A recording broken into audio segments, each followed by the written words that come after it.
তবে কি ইরানের সঙ্গে যুক্তরাষ্ট্রের আলোচনার সময় ফুরালো? ইরানের দিকে দ্বিতীয় বিমানবাহী রণতরী পাঠাচ্ছে যুক্তরাষ্ট্র।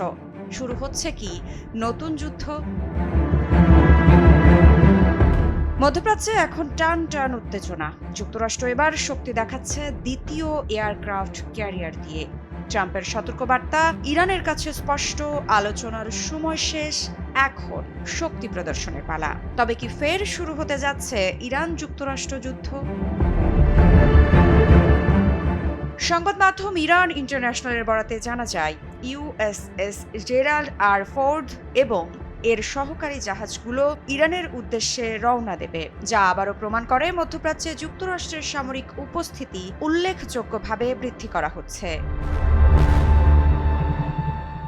এই পদক্ষেপ আসে এমন এক সময়ে যখন তেহরানের সঙ্গে যুক্তরাষ্ট্রের চলমান আলোচনা প্রায় অনিশ্চিত, এবং ট্রাম্প পূর্বেই বলেছিলেন যে কোনো চুক্তি না হলে এই ধরনের পদক্ষেপ নেওয়া হতে পারে।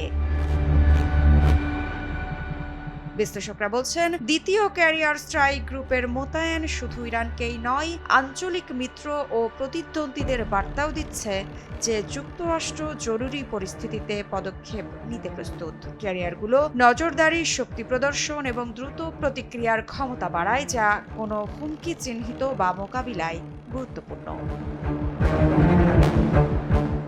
তবে বিশেষজ্ঞরা সতর্ক করছেন, যুক্তরাষ্ট্রের এই সামরিক শক্তি প্রদর্শন উত্তেজনাপূর্ণ মধ্যপ্রাচ্যে পরিস্থিতিকে আরও বাড়িয়ে দিতে পারে।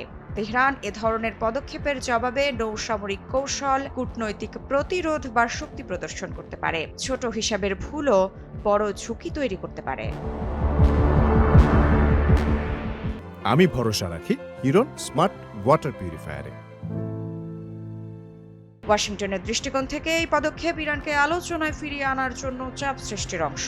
যুক্তরাষ্ট্রের কর্মকর্তারা বারবার বলছেন, কোনো চুক্তি না হলে খুবই ভয়াবহ ফলাফল আসতে পারে। কঠোর শক্তি প্রদর্শন এবং কূটনৈতিক চাপ, এই দুইয়ের সমন্বয়েই মার্কিনের নীতিতে দীর্ঘকাল ধরে ব্যবহৃত কৌশল।